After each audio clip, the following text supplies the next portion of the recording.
त्यांच्याशी बोलायचं ना, हे कशाला लागतंय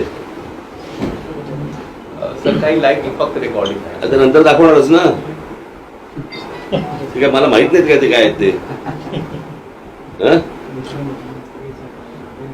असू बोला.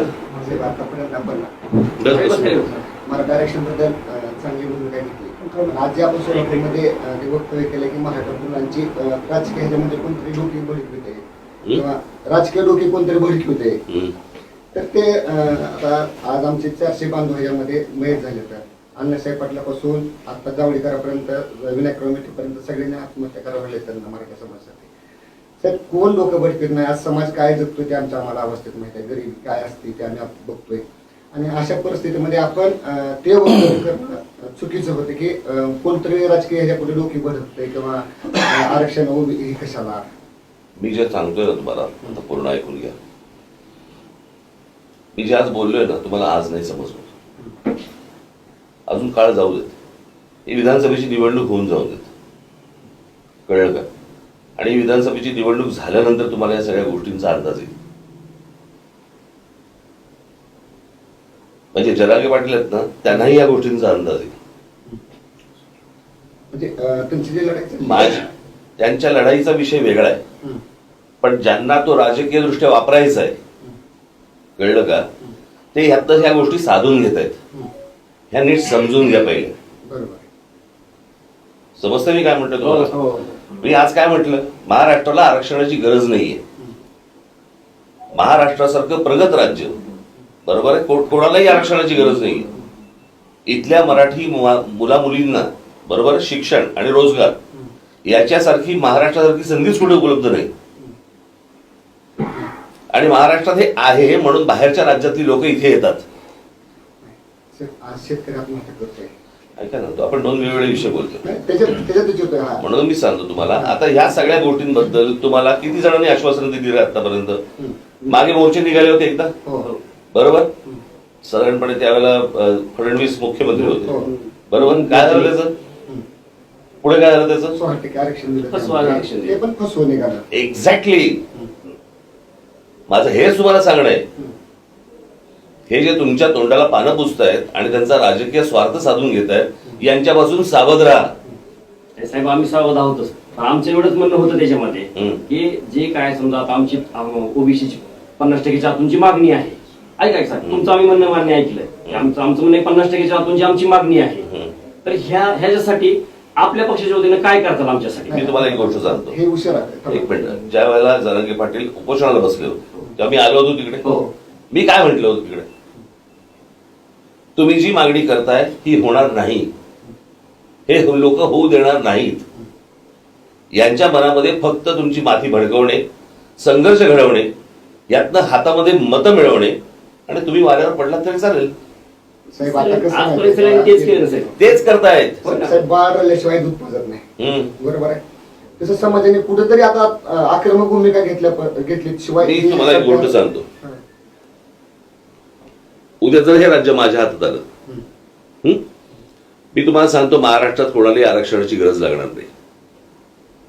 आपली मराठी मुलं, आपल्या मराठी मुली, आपला शेतकरी, ह्याच्यावरती जो पैसा खर्च व्हायला पाहिजे ना, तो नको त्या लोकांवरती पैसा खर्च होतो या महाराष्ट्रात. हे जे सगळे पूल आणि ब्रिजेस जे बांधले जात आहेत ना, सगळ्या गोष्टी हे कोणासाठी बांधले जात आहेत? कोण लोकसंख्या वाढवत आहे इथे?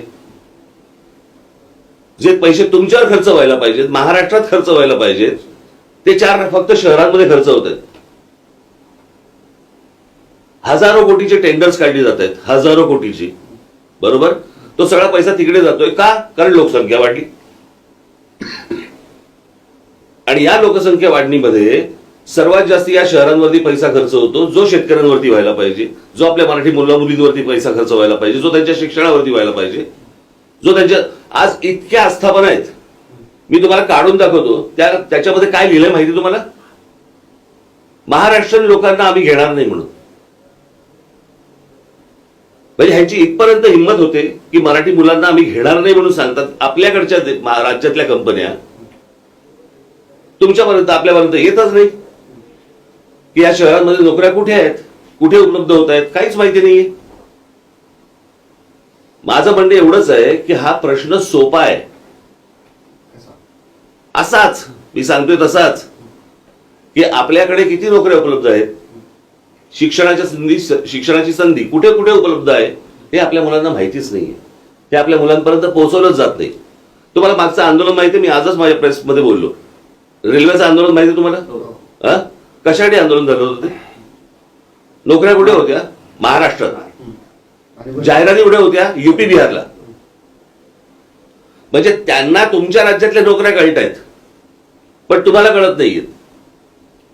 आम्हाला कळतात, पण आमचा आरक्षणचा ओबीसी हा मुद्दा सगळ्यात महत्वाचा तिथून येतो. ओबीसी अरे बाळा, मी सांगतोय, मी तेच सांगतोय तुम्हाला, उद्या ओबीसी असू देत, दलित असू देत, मराठा असू देत, आपल्या कोणालाही आरक्षणाची गरज लागणार नाही महाराष्ट्रात. आजच्या परिस्थितीमध्ये मी तुम्हाला आजच्या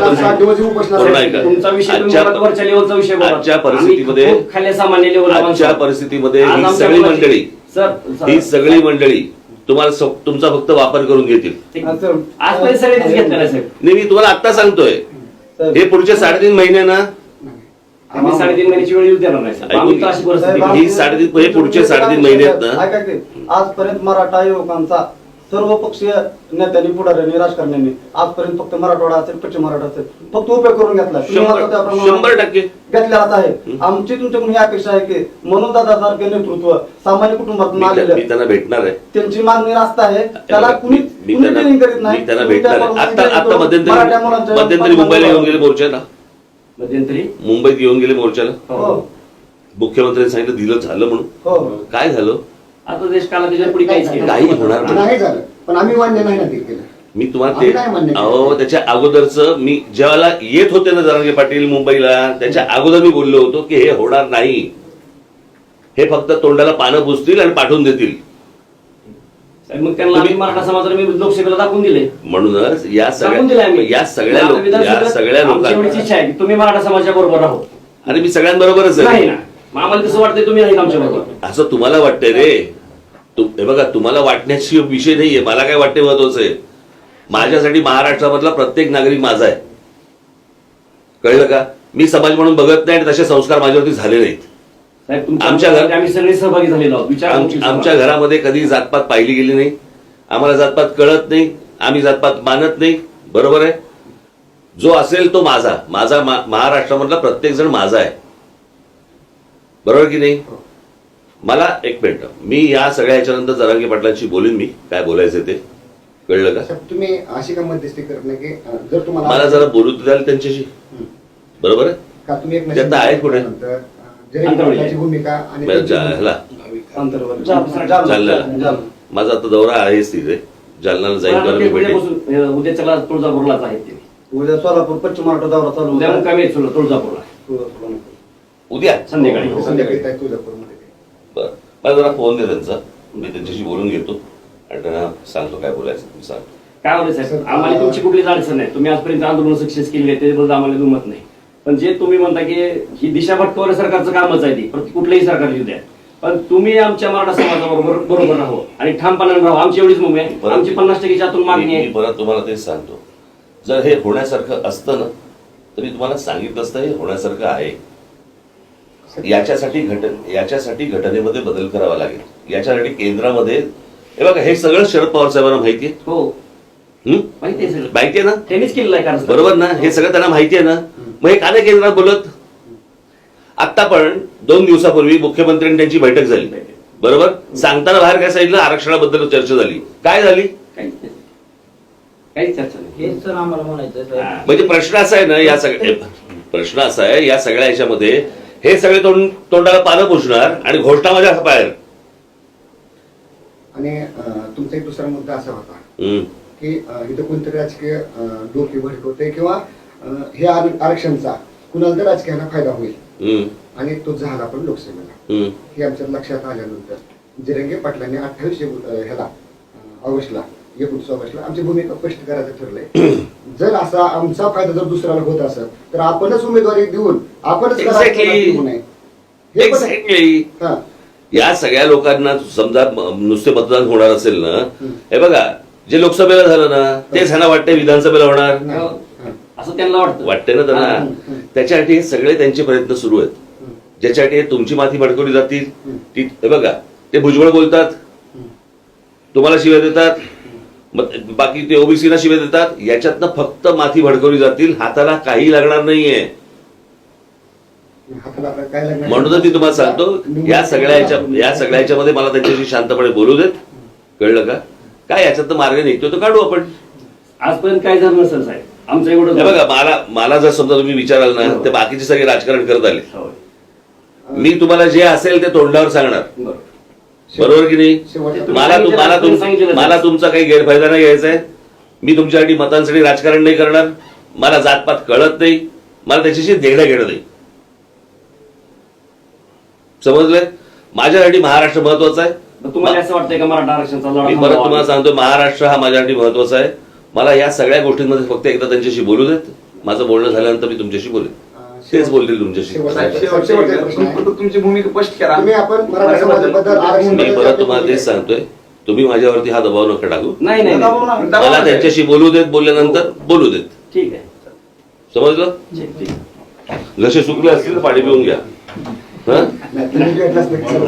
चल, येतो. मला नंबर देतो ना. मग माझा नंबर दे मला लगेच. साहेब, एक रिक्वेस्ट आहे. हं. उद्या दादा तुळजापूर दौऱ्यावर येतात, तिथं मुक्कामी येतात. आपण त्यांना भेटावं आणि उद्या आपली भूमिका स्पष्ट करावी असं आम्हाला वाटतं. माझं त्यांच्याशी फोनवरती बोलणं झालं की कळलं. ठीक आहे.